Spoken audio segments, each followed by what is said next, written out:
Good morning everyone. So in today's class we are going to discuss about the types of acceptance sampling. See, in the previous video lectures we have already covered about the meaning of the acceptance sampling and the procedure of the acceptance sampling and the types of error which can be occurred in acceptance sampling. So today's topic is types of acceptance sampling plans. Okay, कितने तरीके के plans हो सकते हैं आपके acceptance sampling में, ठीक, किस तरीके से हम एक्सेप्टेंस सैम्पलिंग कर सकते हैं. The first is your single sampling. ठीक, सिंगल सैम्पलिंग में क्या होता है, sampling plan is specified by N. यहाँ पे आपको दो चीजें गिवन होंगी, एक एन और एक C. N is basically number of inspection, कि आपको पर्टिकुलर लॉट में कितने इंस्पेक्शन करने हैं या कितना आपका सैंपल साइज होगा. ठीक है, एन आपका डिनोट करेगा साइज ऑफ सैंपल या फिर number of inspection in a lot. And C क्या डिनोट करेगा, सी डिनोट्स एक्सेप्टेबल डिफेक्ट्स, कि आपके एक्सेप्टेबल डिफेक्ट्स कितने हैं.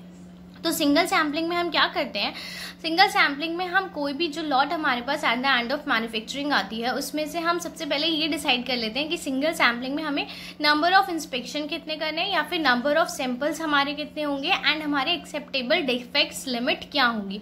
जब एक बार हम अपनी डिफेक्ट्स लिमिट्स को स्पेसिफाई कर देते हैं, नंबर ऑफ सैंपल्स को स्पेसिफाई कर देते हैं, देन हम अपनी इंस्पेक्शन शुरू करते हैं. जब हम इंस्पेक्शन स्टार्ट करते हैं, जैसे सपोज हमारे जो डिफेक्ट्स निकल के आए, तो मान लेते हैं if number of defects exceed C, यानी कि आपके जो डिफेक्ट्स हैं वो सी से ज्यादा है. सी बेसिकली एक्सेप्टेबल डिफेक्ट्स, यानी कि जो आपके नंबर ऑफ डिफेक्ट्स निकल के आए हैं वो आपके एक्सेप्टेबल डिफेक्ट्स से ज्यादा है. जैसे सपोज हमने सी की लिमिट डिसाइड की थी कि हमने 5 डिफेक्ट्स एक्सेप्ट कर सकते हैं. अगर किसी भी लॉट में 5 डिफेक्ट्स आ रहे हैं तो कोई नहीं, हम वो एक्सेप्ट कर लेंगे और देन लॉट को हम मार्केट में सप्लाई कर देंगे. लेकिन सपोज हमारे जो डिफेक्ट्स निकल के आए वो 5 से ज्यादा 10 निकल के आए, तो उस केस में क्या होता है, तो जब आपके एक्सेप्टेबल डिफेक्ट्स से ज्यादा निकल के डिफेक्ट्स आते हैं तो आपकी जो लॉट होती है वो तो पूरी की पूरी रिजेक्ट कर दी जाती है या फिर उसे 100% इंस्पेक्शन के लिए दोबारा से सेंड कर दिया जाता है. ठीक है, जैसे कि जैसे अभी कोविड की चक्कर में जो आपकी टेस्टिंग चल रही है, ठीक है, हम लोग यहाँ पे बेसिकली यूपी में पूल टेस्टिंग का यूज कर रहे हैं. पूल टेस्टिंग में क्या है, उन्होंने एक सी यानी एक एक्सेप्टेबल लिमिट डिसाइड किया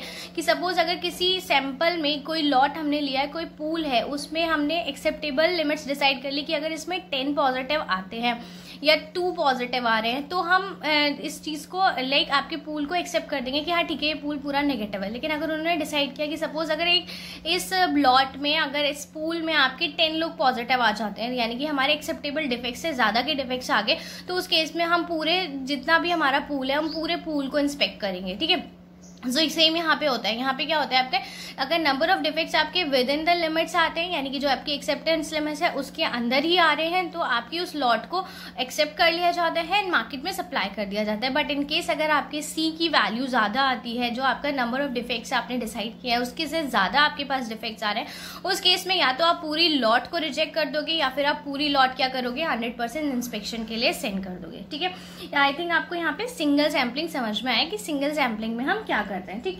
अगर मैं सिंगल सैम्पलिंग की कैरेक्टरिस्टिक्स की बात करती हूँ तो it is very easy to design, explain and administrate. तो बेसिकली आपका ये बहुत इजी होता है इसको डिजाइन करना, एक्सप्लेन करना और इसका एडमिनिस्ट्रेशन करना. ठीक, नेक्स्ट इज अगर इसकी कैरेक्टरिस्टिक्स में हम बात कर रहे हैं तो इसमें कॉस्ट भी लोअर आती है और इसमें ज्यादा ट्रेनिंग कॉस्ट और सुपरविजन कॉस्ट भी नहीं देनी पड़ती है. ठीक है, और सैंपल साइज क्या होते हैं, बेसिकली लार्ज होता है. ठीक है, जस्ट बिकॉज आपको सैंपल साइज जो आप ले रहे हो लॉट में से वो सैंपल साइज आपको लार्ज लेने पड़ते हैं, क्योंकि आपको ज्यादा एक्यूरेसी के लिए आपको ज्यादा सैंपल साइज लेने पड़ेंगे, ज्यादा पे रिसर्च करनी पड़ेगी. अगर आप सैंपल साइज लेस ले लोगे तो आपकी रिसर्च की एक्यूरेसी भी क्या होगी, कम होगी. आपकी क्वालिटी का इंस्पेक्शन जो निकल के आएगा वो भी कम बेसिस पे निकल के आएगा, यानी कि आप प्रॉपरली इंस्पेक्ट नहीं कर पाओगे अगर आपने सैंपल साइज कम लिए तो. ठीक है, नेक्स्ट इज एक्यूरेट रिजल्ट निकल के आते हैं. हम ये नहीं कह सकते कि इसमें 100% एक्यूरेसी निकल के आती है, बट फिर भी आपकी एक्यूरेसी काफी हद तक इसमें सही आ जाती है. तो यहाँ पे हम अगर सिंगल सैम्पलिंग की बात करते हैं तो यही फीचर्स होते हैं हमारे सिंगल सैम्पलिंग में. अगर बात करते हैं हम डबल सैम्पलिंग की, कि डबल सैम्पलिंग टेक्निक में क्या करते हैं एक्सेप्टेंस सैम्पलिंग में, देखो बिल्कुल सिमिलर है सिंबल से आपकी सिंगल सैम्पलिंग की तरह, थोड़ा सा डिफरेंस होता है, बस वही देख लेते हैं। देखो first sample size of n is selected with acceptable defects limit of C1। इसमें आपकी दो लिमिट्स दी जाएंगी, C1 और C2। ठीक, ऊपर वाली सिंगल सैम्पलिंग में हमने क्या देखा था, हमें केवल एक ही लिमिट गिवन थी C1, यहाँ पे आपको दो लिमिट दी जाएंगी C1 और C2। ठीक, n आपको पता ही है, n आपका है नंबर ऑफ सैंपल साइज या फिर आपका नंबर ऑफ इंस्पेक्टेड लॉट, या फिर आप कह सकते हो नंबर ऑफ इंस्पेक्शन जो आपको एक लॉट में करने हैं। ठीक है, डिपेंड करते हैं कंपनी की पॉलिसी के ऊपर कि उसने n में नंबर ऑफ सैंपल साइज को डिनोट किया है या नंबर ऑफ इंस्पेक्शन को डिनोट किया है। ठीक, नेक्स्ट हम क्या करते हैं, देखो first sample size of n is inspected with acceptable defects limit of C1 and C2। If the number of defect is less than C1 then the lot is accepted. अगर आप दो हमने लिमिट सेट कर दी C1 and C2, अगर आपके number of defect C1 से कम आते हैं, ठीक, तो आपका जो लॉट होती है वो एक्सेप्ट कर ली जाती है। ठीक, और अगर if the number of defects exceed C2 then the lot is rejected, तो आपकी लॉट रिजेक्ट कर दी जाती है। अगर आपके जो डिफेक्ट्स हैं वो C1 से कम आ रहे हैं तो आपकी लॉट एक्सेप्ट होगी, और आपके डिफेक्ट्स अगर C2 से ज्यादा आ रहे हैं तो आपकी जो भी लॉट होगी वो पूरी तरीके से रिजेक्ट कर जाएगी। अच्छा, अब इन दोनों C1 और C2 के बीच में एक क्वेश्चन ये अराइज होता है कि सपोज अगर नंबर ऑफ डिफेक्ट C1 और C2 के बीच में लाई कर रहे हैं, देन उस केस में आप क्या करेंगे। सी, अगर if the number of defects lie between C1 and C2 then another sample N2 is inspected.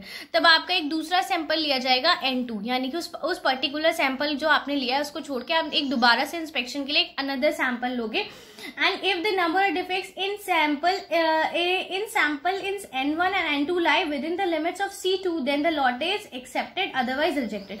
और जो आपने वो जो दो सैंपल लिए, एक तो आपने N1 लिया और एक जो आपने N2 लिया, N1 और N2 के सैंपल हमने इंस्पेक्ट किए और सपोज इन दोनों के सैंपल जो हैं वो आपकी C2 की लिमिट से कम आ रहे हैं। ठीक, जब आपकी C2 की लिमिट से कम आएंगे तो ये लॉट आपकी एक्सेप्ट कर दी जाएगी, बट अगर यही सैंपल आपकी C2 की लिमिट से ज्यादा है तो ये लॉट पूरी की पूरी रिजेक्ट कर दी जाएगी। ठीक है, समझ में आई ये बात। यानी कि पहले आप N1 सैंपल लोगे, उस सैंपल को आप इंस्पेक्ट करोगे एंड देन उस सैंपल के डिफेक्ट्स अगर C1 से कम आ रहे हैं देन आप उसको एक्सेप्ट कर दोगे और मार्केट में सप्लाई कर दोगे। इन केस उसके डिफेक्ट C1 से ज्यादा आ रहे हैं तो आप उस लॉट को रिजेक्ट कर दोगे, बट सपोज अगर उसके डिफेक्ट C2 से ज्यादा आ रहे हैं तो आप उस लॉट को रिजेक्ट कर दोगे। ठीक, अगर सपोज उसके डिफेक्ट C1 और C2 के बीच में लाई कर रहे हैं तब आप क्या कंडीशन होगी, उसमें हम एक अनदर सैंपल लेंगे जैसे हमने बोला N2, देन हम उसको एग्जामिन करेंगे और N2 और N1 के डिफेक्ट्स टोटल मिला के देखा जाएगा।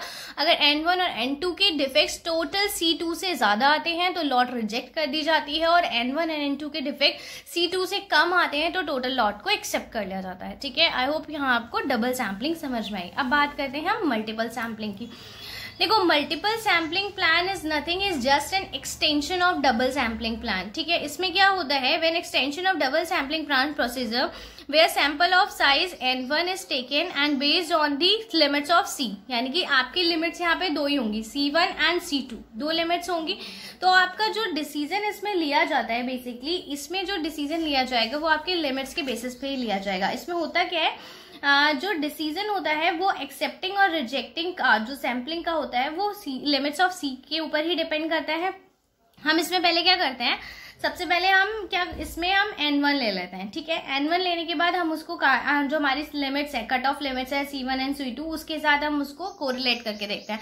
C1 से ज्यादा डिफेक्ट होते हैं तो आपकी लॉट रिजेक्ट कर दी जाती है, C2 से ज्यादा डिफेक्ट होते हैं तो भी रिजेक्ट कर दी जाती है। ठीक है, तो आपको यही जो ऊपर वाले हमने डबल सैम्पलिंग में देखा था, सेम हमारा यहाँ पे मल्टीपल सैम्पलिंग में आता है। बट बस पॉइंट इतना होता है कि हम यहाँ पे इसको तब तक एग्जामिन करते रहते हैं, the procedure is continue till the final decision is not taken, जब तक आपका फाइनल डिसीजन नहीं लिया जाता। जैसे हमने यहाँ पे देखा N1 एंड N2 है। ठीक है, N1 N2 यानी दो सैंपल हमने लिए, दोनों सैंपल की लिमिट को हमने कंपेयर करके देखा कि अगर आपकी दोनों सैंपल की लिमिट C2 से ज्यादा आएगी तो हम उसको रिजेक्ट कर देंगे, लेकिन अगर C2 से कम आएगी तो हम उसको एक्सेप्ट करके मार्केट में सप्लाई कर देंगे। ठीक है, बट इसमें क्या होता है मल्टीपल सैम्पलिंग में, यहाँ पे आपके तब तक हम सैंपल्स लेते रहेंगे जब तक हम फाइनल डिसीजन नहीं ले लेते कि हमारी पूरी लॉट, यानी कि हम यहाँ पे 100% इंस्पेक्शन वाली एक टेक्निक लगा लीजिए आप, जो आपने सिंगल सैम्पलिंग में पढ़ी थी कि जब तक हम अगर हमारे डिफेक्ट ज़्यादा आ रहे तो हम 100% इंस्पेक्शन करते हैं। यहाँ पर बस 100% इंस्पेक्शन इंडिविजुअल यूनिट का नहीं किया जाता, आपकी सैंपल साइज हम तब तक लेके एग्जामिन करते रहेंगे जब तक हम कोई भी फाइनल डिसीजन नहीं ले लेते। ओके, अगर मैं करेक्टरिस्टिक्स की बात करती हूँ मल्टीपल सैम्पलिंग प्लान की, तो बेसिकली आपको समझ ही आया होगा कि ये हायर ओवरहेड कॉस्ट आती है इसमें बहुत ज़्यादा, क्योंकि आप मल्टीपल रिपीटेडली आप प्रोसेस को रिपीट कर रहे हैं। ठीक है, नेक्स्ट इज एक्यूरेट रिजल्ट ज़्यादा होते हैं, क्योंकि आप जब तक आप फाइनल डिसीजन पे नहीं पहुँच जाते तब तक आप सैम्पलिंग करते ही रहते हैं। नेक्स्ट इज एफिशिएंसी इंप्रूव हो जाती है, आपके रिकॉर्ड्स अच्छे मेंटेन हो जाते हैं और आप क्वालिटी के लिए बहुत ज़्यादा श्योर हो जाते हैं, जस्ट बिकॉज आप तब तक सैम्पलिंग कर रहे हैं जब तक आपके रिजल्ट्स एक्सेप्टेंस लिमिट के अंदर नहीं आ जाते। और इन केस अगर आपके एक्सेप्टेंस लिमिट तक नहीं आते हैं रिजल्ट, तो हम फिर पूरी की पूरी लॉट रिजेक्ट कर देते हैं। ओके, सो आई थिंक यहाँ पे जो हमने various types of acceptance sampling पढ़ा वो आपको समझ में आएगा। See, this is the last topic of the acceptance sampling. ठीक है, सो यहाँ पे आपका एक्सेप्टेंस सैम्पलिंग का जो एक पूरा मेथड था वो ओवर हो जाता है, जस्ट बिकॉज यहाँ पे टाइप्स थे जो मैंने आपको बता दिए, एंड इसके अलावा आपके सिलेबस में और कुछ भी नहीं है। ठीक है, in case if you have any doubt regarding the acceptance sampling और statistical process control, so you can ask me any time freely. Thank you, have a good day.